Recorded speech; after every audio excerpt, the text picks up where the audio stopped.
George Gascon come together on stage on the campus of the Charles R. Drew University of Medicine and Science. Again, it's the LA County District Attorney Forum, live, exclusively on KBLA Talk 1580, Saturday morning, January 13th, 9 a.m. to 11 a.m. Helping to raise your civic IQ. We're KBLA Talk 1580. We've got your black.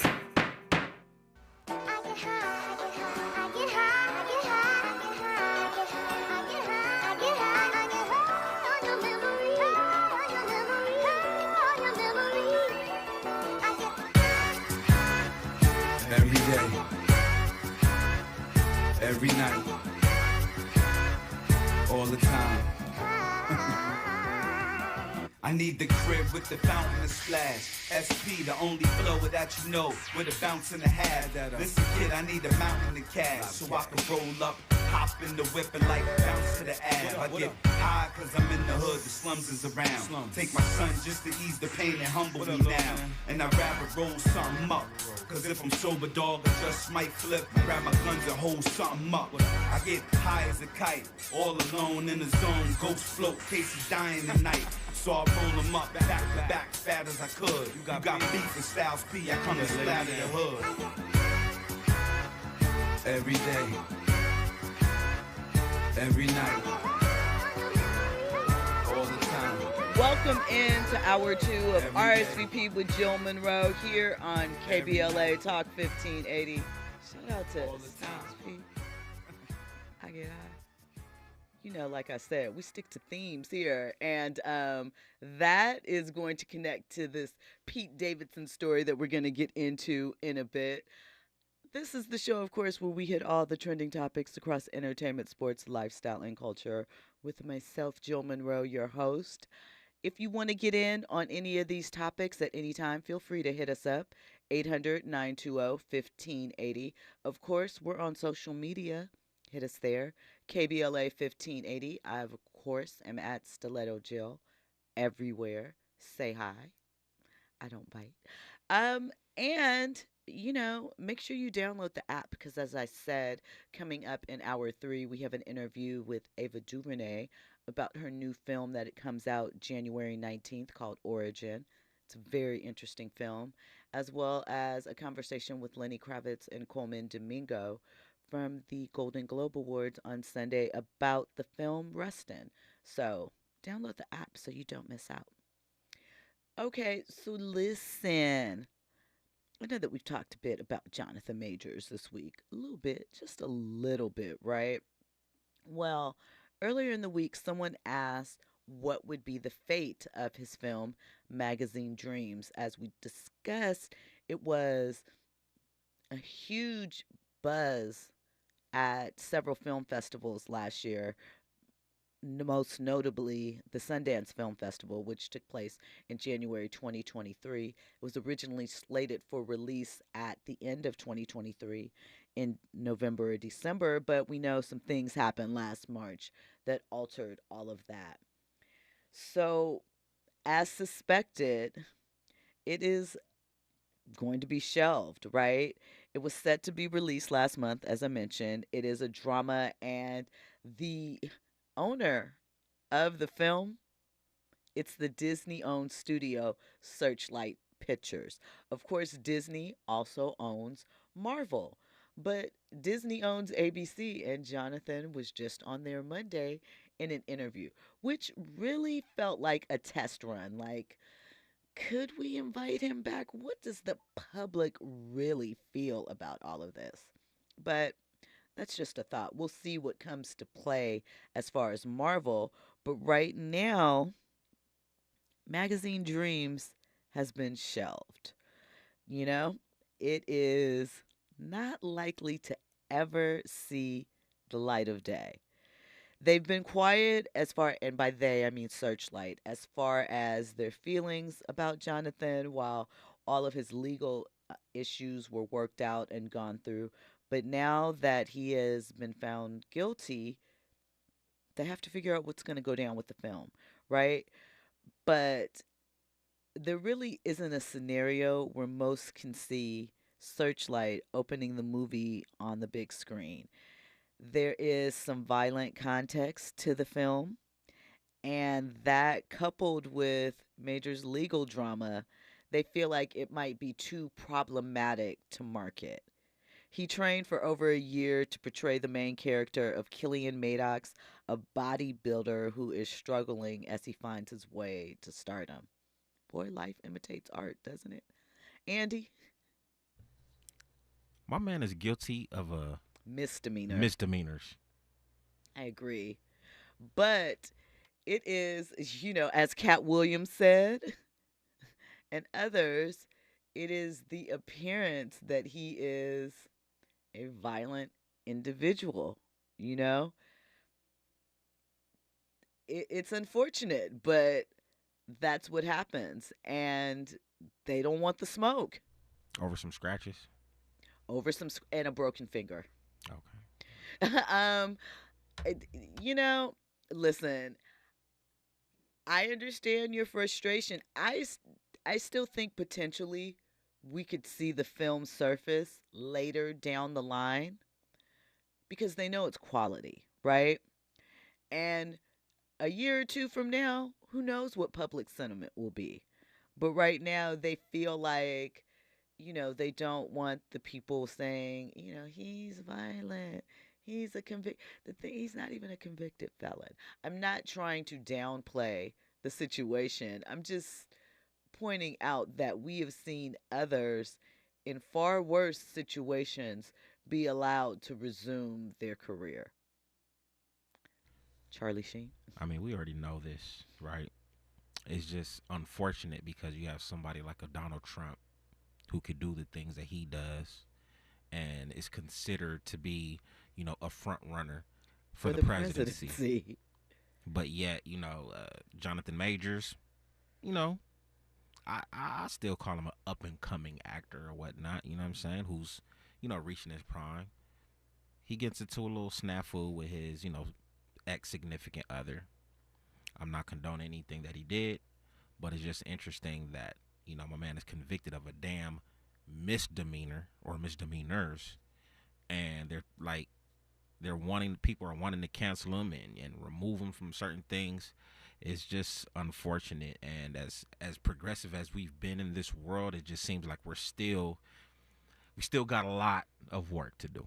We absolutely do. I agree with you there. But I do think that, even though people had jokes about the interview and it's, continuing on, I do think that the backlash isn't quite what they expected. People are caught up in the absurdity of some of it and, Grace chasing after him down the street and all of these things. So I think that, 2025, maybe if they have room on the slate, maybe slide. I don't know if Disney Plus is the right place for it, but if they still own Hulu, slide it on Hulu and see what happens.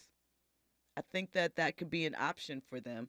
They don't necessarily have to do the same type of rollout and see if it finds a buzz on its own, and if people are forgiving. I think that they are, honestly, and I think that it's an election year. There's going to be so many things that are going to enter into the news cycle and float out of it over the next 12 months. It's a possibility. Anything is possible. Listen, when we come forward, more trending topics and headlines. You're locked into RSVP with Jill Munroe here on KBLA Talk 1580. RSVP with Jill Munroe is your go-to show for staying in the know. More engaging conversation when we come forward on KBLA Talk 1580. So, what are you doing this Friday morning? How about you come join the KBLA delegation as we make a historic announcement and unveil our climate justice campaign for 2024. We'll be assembled for this major press conference along with LA Mayor Karen Bass, Ben Jealous, Executive Director of the Sierra Club, and a host of other public and private leaders who are joining us on this journey to justice, climate justice. We can't think of a better way to kick off the Dr. Martin Luther King Jr. holiday weekend, linking social justice and climate justice. So, Come join us this Friday morning at 10:30 a.m. at the beautiful MLK Memorial Tree Grove at the top of Kenneth Hahn Park off La Cienega. Once again, that's this Friday morning, January 12th at 10:30 a.m. as we take on the task of elevating the climate conversation by amplifying the voices of those who are most impacted by the climate catastrophes we are all witnessing in real time. KBLA delegation, we hope to see you this Friday morning at KBLA Talk 1580. Climate is king. Climate is king. Climate is king. Climate is king. Climate is king. Jim Gaffigan here with some more Straight Talk. Now you can get a Walmart Plus membership, plus not pay for it, because it's included with Straight Talk wireless plans. You get free delivery with Walmart plus a Paramount Plus subscription included. Plus, you pay less for gas. That's a lot of pluses. Only Straight Talk gives you unlimited 5G data and Walmart Plus included on select plans for free. Straight Talk wireless, available at Walmart. Requires service on Gold or Platinum Unlimited. One offer per eligible account. Paramount Plus Essential Plan only. Separate registration required. Additional terms apply. KBLA Talk 1580. We've got a lot to talk about. KBLA Talk 1580 believes in community empowerment through the arts. Tia Chucha Central Cultural is on a mission to transform community in the Northeast San Fernando Valley and beyond through ancestral knowledge, the arts, literacy, and creative engagement. The Northeast San Fernando Valley has a population of about 500,000, the size of the city of Oakland, yet it has no bookstores, art galleries, or full-fledged cultural spaces until Tia Chuchas opened its doors in 2001. Founded by renowned poet and activist Luis Rodriguez, Tia Chuchas Cultural Center provides a year-round free or low-cost arts and literacy bilingual intergenerational programming in mural painting, music, dance, writing, visual arts, healing art sessions, and healing talking circles. Activities also include Mexica, Aztec dance, indigenous cosmology, philosophy, and 2 weekly open mic nights, one in Spanish, the other in English. In addition, they host author readings, film screenings, and art exhibits. To express yourself, heal yourself, attend an event, or volunteer, please visit www.tiachucha.org. That's TIACHUCHA.org. This is a community call to action from KBLA Talk 1580. Hey, keeping you informed, entertained, and always ahead of the curve. This is RSVP with Jill Munroe on KBLA Talk 1580. You are locked into RSVP with Jill Munroe here on KBLA Talk 1580. I should wrap up on the Jonathan Majors topic with this. TMZ caught up with him and asked him, yo, what's up with you and the Coretta Scott King references? We all kind of want to know that. So Jonathan told TMZ that his intention was to convey the utmost respect for Coretta, Miss King, her achievements and both her personal legacy and the one she shares with her husband, Dr. Martin Luther King. We know that Dr. King's daughter, Dr. Bernice King, called out Jonathan, and she wasn't too happy with how her mother was being presented. She said, my mother wasn't a prop, and made it very clear that her mother was her own person involved in civil rights activities before meeting her father, and then encouraged and supported him. So Jonathan also shared with TMZ that he believes Coretta is a great woman, a very important figure in American and world history, and someone that both he and Megan Good, his girlfriend, are inspired by and deeply admire. So, he meant no disrespect is what he's trying to say. And, it wasn't said with anything but love in his heart. And we're just going to bypass the fact that somehow, some way, he seems to, or at least fans are ascribing him to, having a little obsession with the era. We see you, Jonathan. Well, we don't, but maybe we will sometime soon. So listen, social media got into a little uproar, as they always do, because pictures surfaced of Beyonce, Michelle, and Kelly with mics in their hands performing and a group of people behind them. So, it is the 25th anniversary of the first Destiny's Child album being released. And folks are wondering, could we see a DC5 reunion? A DC3, sure, but a DC5, something that involves Latoya and Latavia, who were the original members of the group, along with Michelle, Kelly, and Beyonce. Well, the photos were from Kelly Williams' husband' birthday party.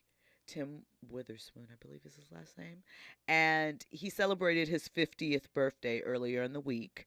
And the three, I'm assuming, saying happy birthday to him.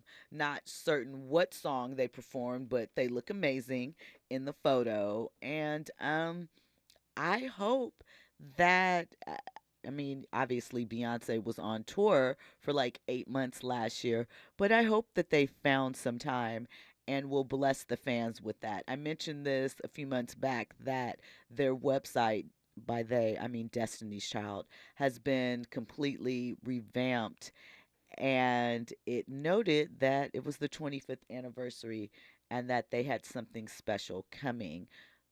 They didn't say what it is. Could it be a documentary? It could be anything, but new music would make the fans ecstatic, and they've been waiting for it.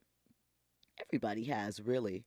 I want to see Beyonce and the ladies back on stage together doing their thing, right? Of course we do. So, we mentioned the other night that Little Nas X has a new album dropping. He has a single coming out. We know that he was low key trolling and saying that he was accepted into seminary school. He signed it from Jerry Falwell. Big troll. Like, if you're familiar with the history and what happened with that. And now there are some images that are emerging from the new video that he's about to drop, right? And so fans are, questioning what he's doing. And is he really, really, really, going out like this as far as his imagery, utilizing, the ministry, religion, all of that. So in this particular scene, it is, a picture or a scene reminiscent of the crucifixion. And he is on the cross with a crown of thorns, long hair, and nailed to the cross. So many are questioning, what are you trying to tell us? What is this whole thing? Obviously, he's trying to theme up this album and kick it off. We know that Little Nas X has been a huge troll, but some fans are offended. Now, if you think about it, a few years back, maybe longer than that, about 20 years, there was a single with Nas and Diddy called Hate Me Now. And one version of the video had Nas and Diddy walking through the desert carrying crosses, and they were eventually nailed to the cross. And people were really offended, so much so that I think that initial version of the video was pulled, or there were those parts that were shown were cut out of the video. One thing, and I'm not defending this behavior, I'm just pointing it out. We know that Jesus wasn't the only person that was crucified by the Romans in that way. And even he wasn't the only person that was crucified that particular day. So I just want to put that out there, because just because you see a crucifixion scene in theory doesn't mean that that person is trying to liken themselves to Jesus. I would assume, because there were others that experienced that same fate. I'm just putting that out there. I'm going to give you that defense because somebody, Andy's not having it, but someone's going to bring it up, right? And it's just an observation. I'm aware when someone brings that, we are aware of that. Andy. I mean, you're right. There were multiple crucifixions going on. But when we think about crucifixions, there's only one individual that we think about. Yeah. I mean, that is facts. And, tomorrow there's a new film coming out called The Book of Clarence. And some people, I've even seen comments of Caleb, on Caleb listen, I'm going to slow it down. Let's slow down and run it back. Caleb McLaughlin. It's not gonna work tonight because now I'm overthinking it, and my mind is just like whatever. I don't know why I'm tripping tonight, but I am. You know Caleb from Stranger Things, right? He's in the Book of Clarence, which I shared with you. Will be dropping tomorrow in theaters. It stars Lakeith Stanfield, a couple others. Tiana Taylor is in it, and the film takes place during biblical times, and in it, Lakeith Stanfield plays a man named Clarence who has no faith. He doesn't believe in God or Jesus, and he is in a bit of trouble, needs some funds. So he, hears about this man, Jesus, who he doesn't believe in, and decides that he himself is going to say that he is the Messiah and go and collect some funds. Caleb plays one of his compadres in this, and as does, what is his name? RJ Clyer, I believe that's his name. He is featured in rap stuff. He also was in The Harder They Fall and a couple of other movies. I like him as an actor. I like his performances, what he brings. It's an interesting film. I will tell you that. I will say that, and I could give my review now, not that I was planning to, but I think I might have already done this, but a repeat for those that haven't heard it. I will say that I felt that it started a bit slow and it just kind of jumped in the story, and it took a second for me to like get into the flow of what was happening and to understand the story. But once it got going, I was interested. I wanted to see what they were bringing to it. And let's be real, seeing black people during the biblical time, BC, is not something that we're typically used to seeing us in on screen. We talk about that we want to see different types of films, different types of experiences reflected on screen, and different stories. We want to be able to experience and experiment and expand into all areas, just like anybody else. So, with that, I think that if you can, it's something you should definitely check out. We talked about, excuse me, the soundtrack the other night. If you're into long jams, there's a 9-minute Jay-Z D'Angelo song that is on the soundtrack, and a few other artists. So Doja Cat is on there spitting and more. Andy? A little bit of tea behind that Jay Z D'Angelo record. I don't know if you're familiar. What's the tea? So so Cameron, it is what it is, right? The cruise and flow, he was spitting. He was spitting on there, and before you know it, you see the Jay Z song with D'Angelo, Over the Cruising, on the soundtrack. Oh, the song is using the cruising beat too? My understanding is that's what it is. Okay. And if you guys are familiar with the history behind Jay Z and And Cameron, Dame. Cameron pretty much exposed Jay Z, obviously, for biting a lot of rappers.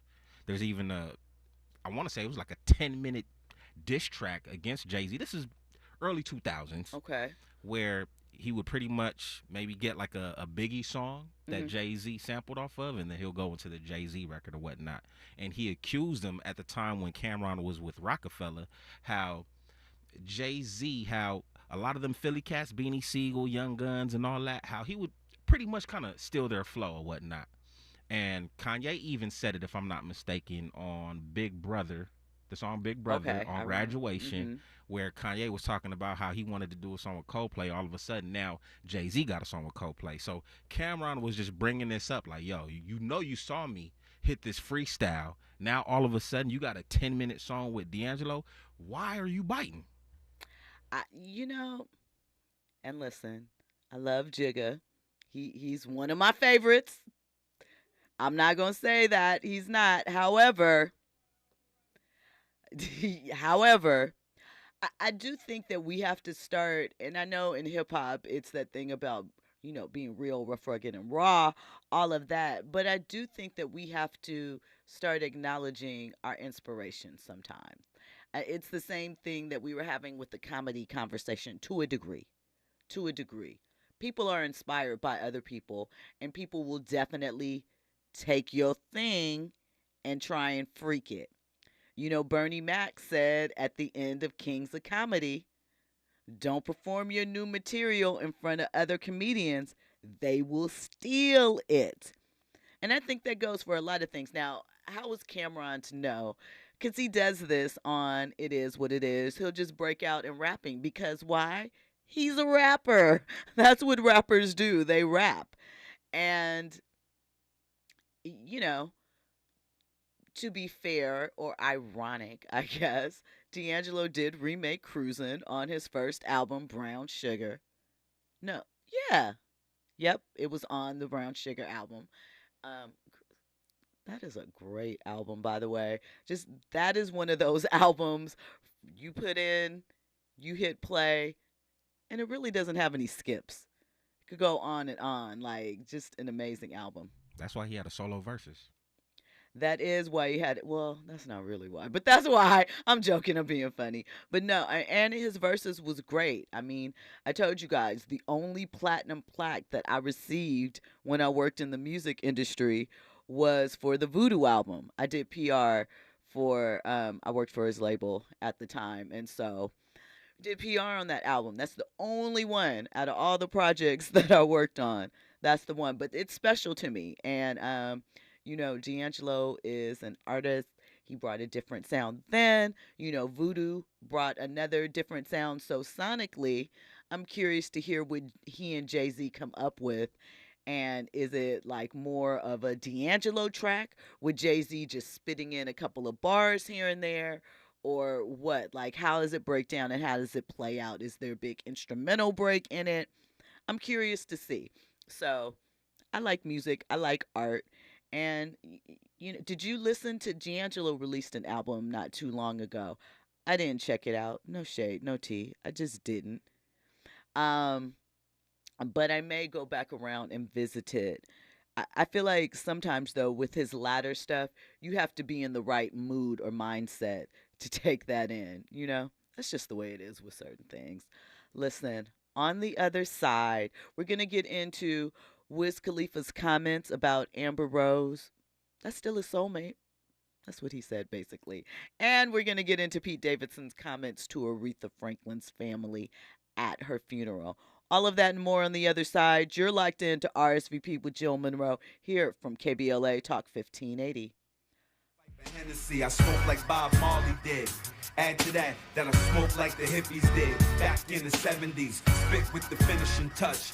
Get this, that I'ma finish you before I finish the Dutch. I get high like the birds in the planes. I get high when I make a lot of paper after words exchange. I get a rush off the love and the war. You understand, like the M5 pedal when it's touching the floor. I get high cause I ride. What's better to do? And I'ma always stay live cause I'm better than you. Trending topics and the hottest happenings. You're listening to RSVP with Jill Munroe on KBLA Talk 1580.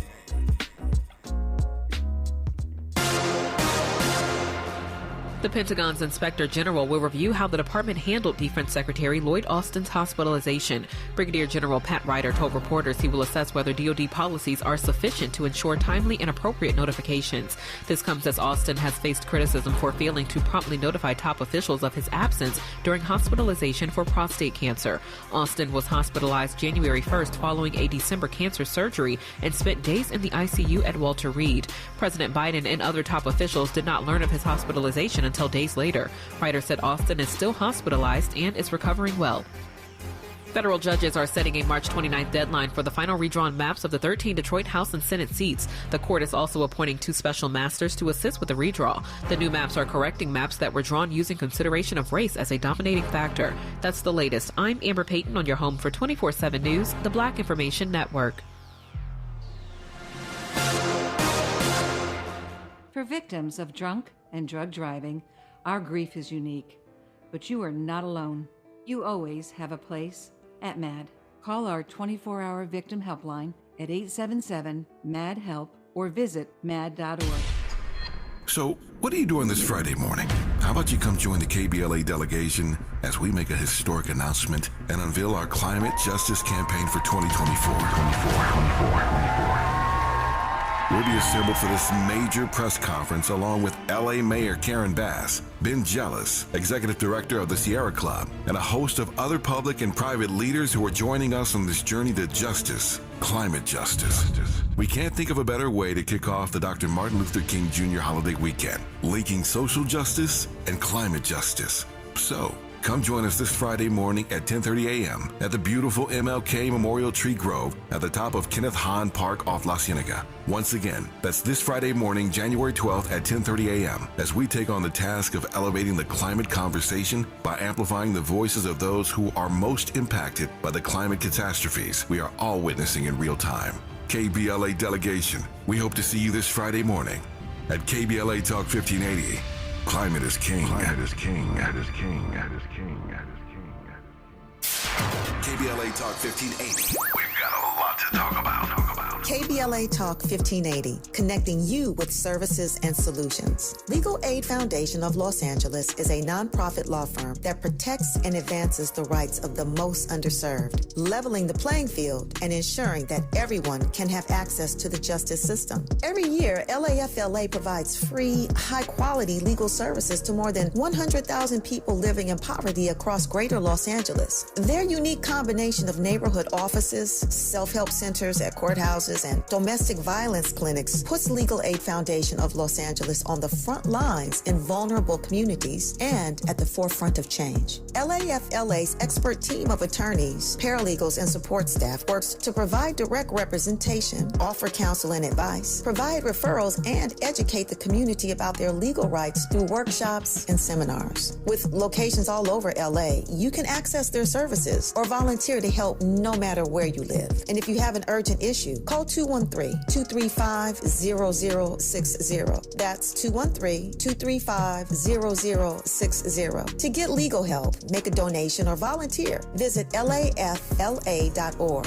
lafla.org. This is a community call to action from KBLA Talk 1580. Ew. Gotta get rid of this old Backstreet Boys t-shirt. Tell me why. Because it stinks, boys. Tell me why. I've washed it so many times, but the odor won't come out. Tell me why. No, you tell me why I can't get rid of this odor. Have you tried Downy Rinse and Refresh? It doesn't just cover up odors. It helps remove them. Wow, it worked, guys. Yeah. Downy Rinse and Refresh removes more odor in one wash than the leading value detergent in 3 washes. Find it wherever you buy laundry products. KBLA Talk 1580. We've got a lot to talk about.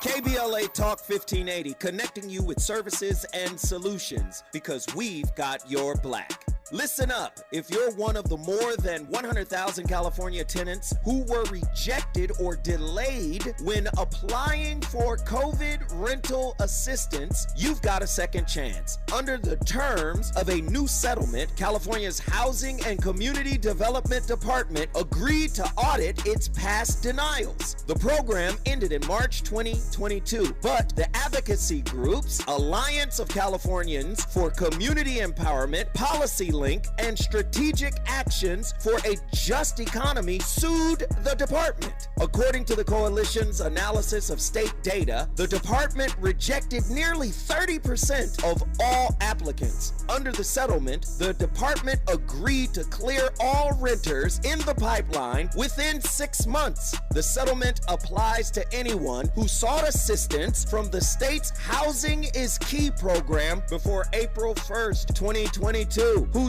applications is pending or was denied after June 6, 2022. Tenants who have questions about the status of their application can call the hotline at 833-430-2122. That's 833-430-2122. This is a community call to action from KBLA Talk 1580. KBLA Talk 1580. Curating the most compelling stories and delivering them straight to your ears. You're listening to RSVP with Jill Munroe on KBLA Talk 1580.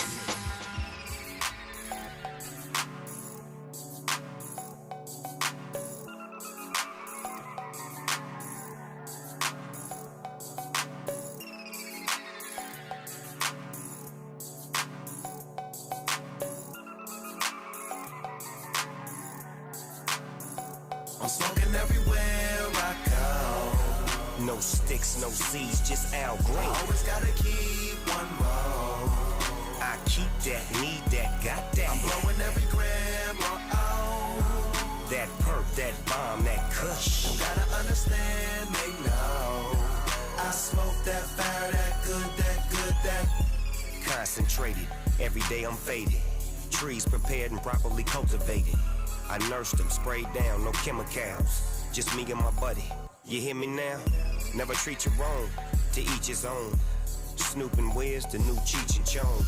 We up in smoke, making street schemes. Smoking sticky green, having sweet dreams. Break it down, put it in the Z-I-Zag. And pour the top back, and let that drag.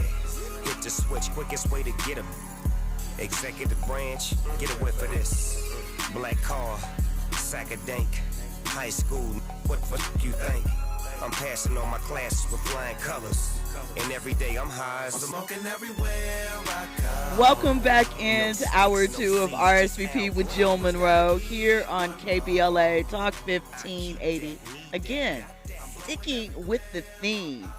Although, if Pete Davidson was just on the cush, maybe he wouldn't have had this little awkward moment in some of the things. I don't know. But listen, Pete revealed he has a new special on Netflix, right? It's called Turbo Fonzarelli. If you don't get the Fonzarelli reference, it is from Happy Days, the Fonz. Arthur Fonzarelli was his name, short for Fonzie. And I'm guessing that is the little sprinkle that Pete Davidson has on it. Andy? This whole time I thought it was from E40. And 40 Fonzarelli got it from the Fonz. Fonzie on Happy. Hey, come on. He is Gen X. You got to remember, we didn't have cable. So we were locked into network TV. And on Tuesday nights, it was Happy Days and Laverne and Shirley. It was all about Fonzie, Potsy, Richie Cunningham, and the gang. I personally thought I was going to grow up to be like Pinky Tuscadero or Leather Tuscadero. I don't know why. They just seem cool to me. And again, we were very limited with our options for TV, so that's what I saw. At any rate, so yeah, he has a new Netflix special called Turbo Fonzarelli.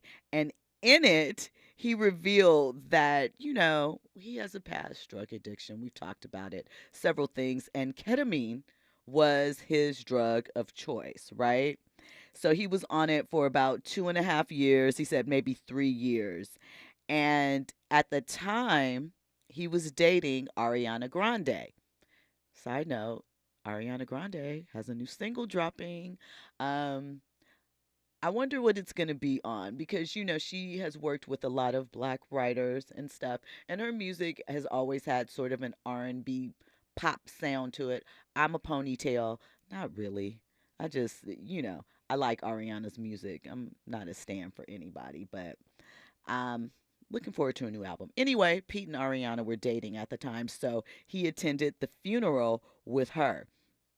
And I really wanted to play the clip for you guys, but Andy would have killed me because there were bleeps every couple of seconds, and that would have been a beast to edit. And there are no, radio-friendly copies out there as of yet. So I'm just going to read it to you, and I need you to envision the funny. I'm funny, but, it's his funny. So he said, it's embarrassing when you're not on ketamine anymore. He said, I'm embarrassed. I was out and about like that. That's not cool, He said, I was at Aretha Franklin's funeral like that. And I have to live with that. You know what I mean? He said, she'll never know, but still, that's not the point. So I'm going to tell you, this is what he said happened. He said, if she was there, she would probably be like, hey, who are you? And what the F are you doing at my funeral? He said, it's so embarrassing. He said, I'm so high that he thought that it would be a good idea to go up to Aretha's family and say, hey, I'm just here to pay my RESPECT, my respects. He had it. That was in 2018, August of 2018. Pardon me, I said August 2016 earlier. It actually was 2018. And he was engaged to Ariana Grande, like I said at the time. And she performed a cover of Aretha's classic hit song, Natural Woman. Um,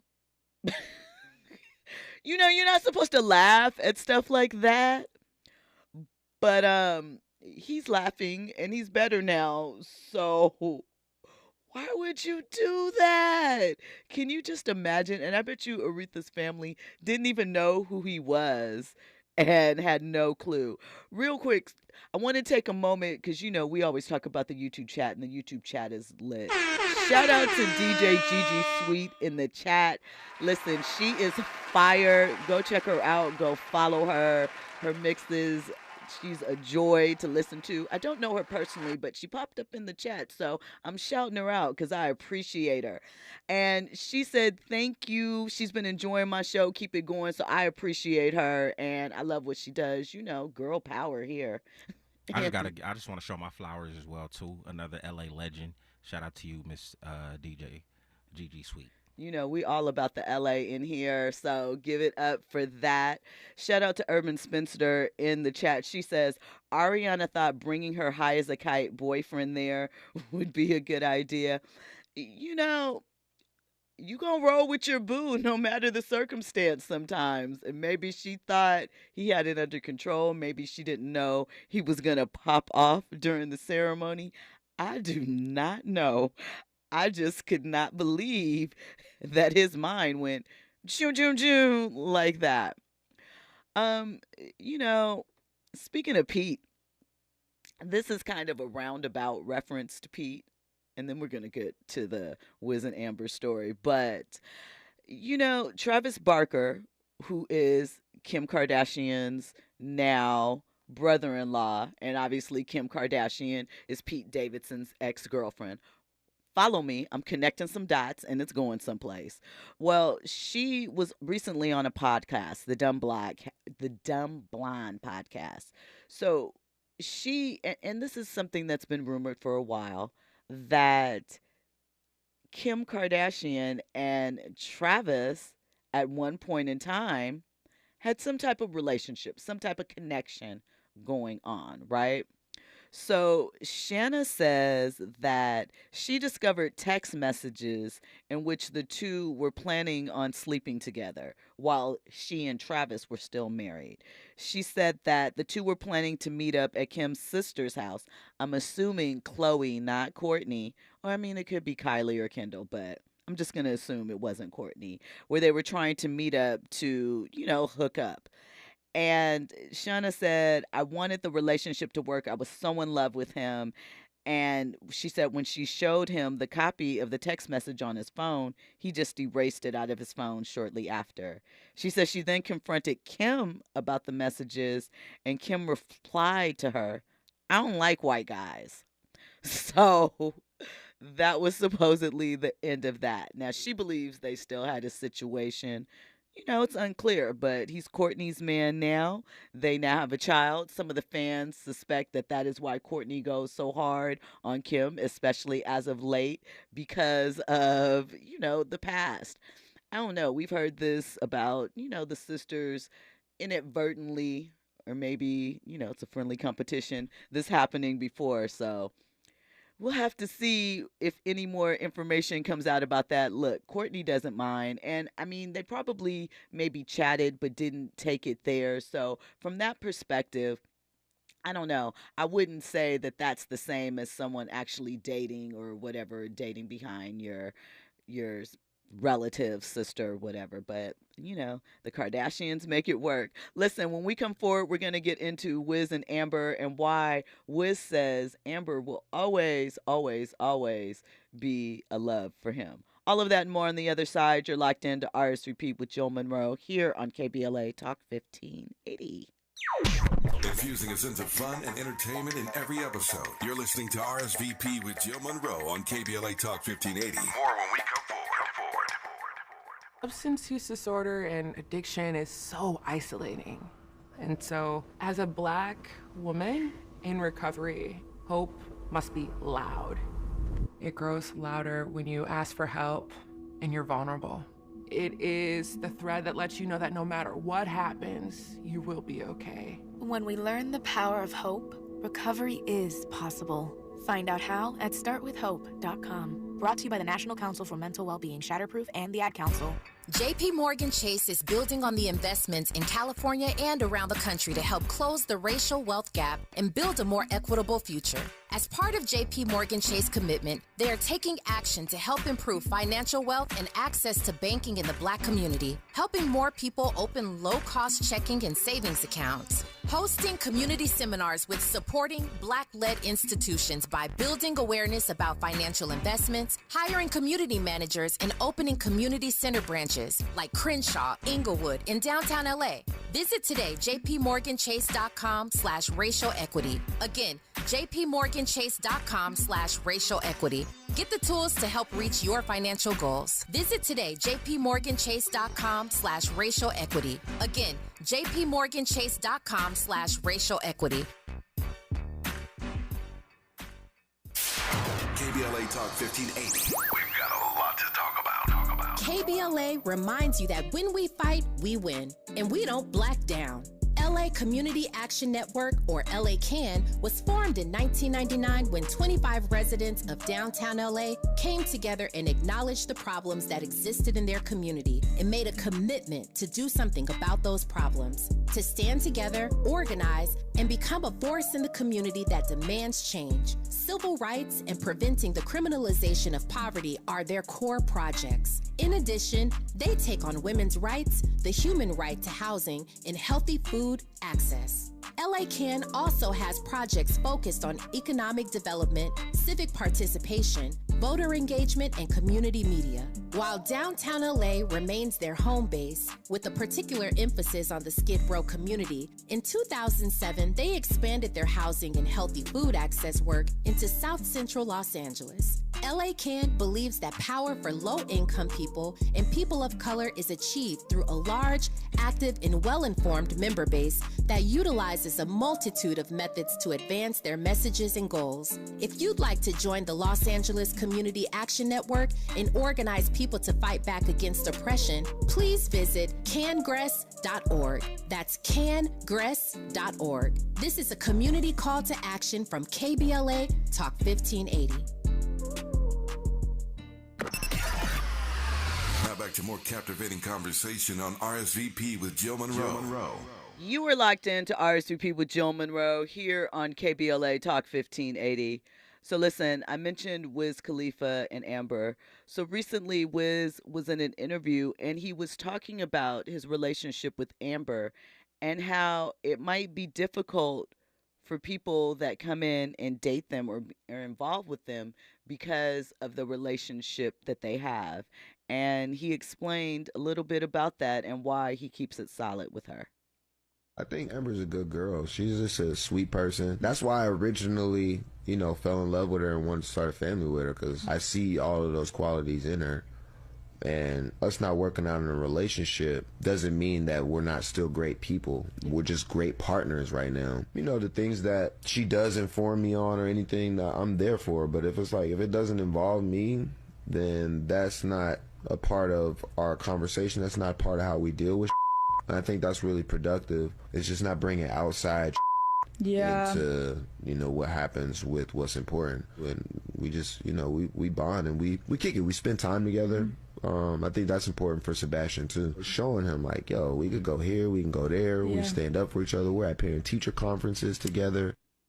So, I think that is good. That is what co-parenting is supposed to be. And a lot of times people want the end of a relationship to be, very negative, very messy and mean. But I am glad that they have one where they can support each other and that they don't have to worry about one or the other tearing them down online, and they're building a solid foundation for their son. It's so much out there, and especially with Amber, we know some of the things that she's been through, some of the other relationships. I think it's good that they're presenting a united front as parents, even though that they are separated, especially now as there's so many different families, blended families. And we see in hip hop how a lot of that stuff can go left sometimes and just get ugly. It's good to see that they are rocking with each other and holding each other down. Now, I have these two sports stories that are related. Andy told me I haven't been in my sports bag this week. I've been giving y'all a break. Sometimes I don't know how you guys feel. Obviously, we have experienced, what do they call it, Black Monday, when all the coaches are fired, let go. We've reached a mutual decision. Well, there's been a lot of change. There's big change happening in the world of football, both college and NFL. Pete Carroll has been fired from the Seattle Seahawks, right?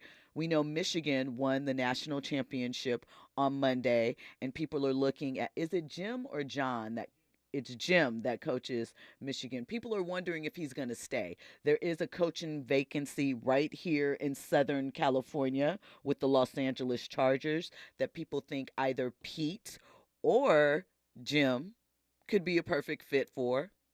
It's out there. Bill Belichick is moving on from the Patriots. There are limited jobs which he would probably be willing to undertake just because he has a reputation to protect. And Nick Saban, who is the top of a very large coaching tree, which, by the way, really only has one black head coach in there. But I'm just saying, just pointing it out, of the many coaches that he has helped put on and expand their things, only one of them is black. Just an observation I made. But he is also retiring and expected to stay within Alabama. What is Nick Saban's team? Alabama. Alabama. Okay. So, lots of happenings there. But those are none of the sports stories that I was going to get into. Andy? I was just going to say, with Nick Saban gone from Alabama, there's been a lot of speculation or a lot of talk about Deion Sanders moving towards Alabama. What would it look like if he moved that quickly? Do you think people would be offended? 100%. I think he has to. This was year one at Colorado, right? He spent 2 years at Jackson State. Got to do at least another one or two. And I feel like next season is going to be interesting because I believe they're now in the Big Ten. I forgot what conference it was, but I think it's going to be even more competition than what it was this past season. So I think he still needs to put some work in Colorado, create a large footprint before you even make any moves. I get it too. If Alabama came and was like, here's a couple more zeros, I get it. But some ethics got to kick in sometime. I feel that. So real quick, let me tell you about these two sports stories, and they're related. And I'm going to start with the most recent one and then move back. So, tonight the Phoenix Suns and the Lakers played. I'm a little heartbroken about that because the Lakers lost. We just made it back to 500 and now whatever. But during the game, right, when you play in LA, visitor or home team, there's a lot that goes on. A lot, right? So you guys know who Emma Stone is, actress, just won at the Golden Globes the other day. Well, she was at the Laker game tonight. And as she was leaving the game, she walked by the Suns bench and tapped Grayson Allen on the shoulder and said goodnight to him. Now, the whole bench is confused and looking at what's going on. And they had a little chatter about it. Let me find out. Grayson Allen got a little riz with him, got a little emotion with Emma Stone. She didn't say anything to Bradley Beal, who was sitting on the bench. She didn't wave bye to Kevin Durant. She waved bye to Grayson Allen. So, the Suns are cooking. And speaking of, Bradley Beal's wife, her name is Kamaya Adams. She spent a bit of time on Love and Hip Hop Hollywood a few years back. I'm not sure if she's his fiance or wife, but they're together. They have 3 sons together. Well, recently, when the Clippers came and beat the Phoenix Suns in Phoenix, following the game, she happened to be in the tunnel, and someone happened to catch a video of her saying hello to James Harden. Now, the reason why the internet kind of got in their feelings about this, And mind you, we know James Harden is from LA too. I just told you Kamaya is from Compton, lived in LA, whatever. LA, as big as it is, it's small. A lot of people are connected, especially when you talk about that Hollywood sports athletic connection point. But when James and Kamaya saw each other, they kind of locked hands to say hello. It was kind of like a high five, interlocking fingers, and then kept it moving. Well, you know how you internet people are. You guys are mean. You're suspicious. And it's not just the internet people. Gil's Arena, they covered it a little bit. And they were saying that it was entirely disrespectful for her to have that exchange with James Harden. They had just beat her man's team. And as a woman, a married woman, we think maybe, or at least the mother of his 3 kids, an engaged, long-term, significant other, you should not be locking hands with the ops, no matter the circumstance. My feeling is they probably have known each other, maybe since they were teens or 20s or something like that. I guess the optics make people uncomfortable. Andy, would you be okay with that, or do you think that that is a little line crossing, little line stepping, and maybe she should tone it down a bit? Just for saying hello? Saying hello and locking hands, and they did the kind of lock hands grasp thing. When they met each other, they locked hands and was like, hey, and they're overreacting. I think they're overreacting. How it wasn't like a hug or a kiss on a cheek or anything. No. It was just kind of like, hug and the hands, but they felt that hand holding is intimate. It's special. It should be reserved. And they just lost, so I don't know. Listen, when we come forward, we're going to have more trending topics and headlines. We're going to talk about what Ingenue Ellis did on Golden Globe Sunday instead of attending the ceremony. We're also going to have coming up interviews with Lenny Kravitz, Coleman Domingo, and Ava DuVernay. So make sure you've downloaded the app or you have the website up for that. We're going to get into more trending topics and headlines, like I said, on the other side. You're locked in to RSVP with Jill Munroe on KBLA Talk 1580. News and sports up next. What the cost is, rolling up good, smoking that bomb, blow a OZ, that's about ish. Now she all her man, rubber bands in my pocket, get money going hard for my profit. Bad keep a joint stuck like stockings, young getting bread, why not get? Yeah. No sticks, no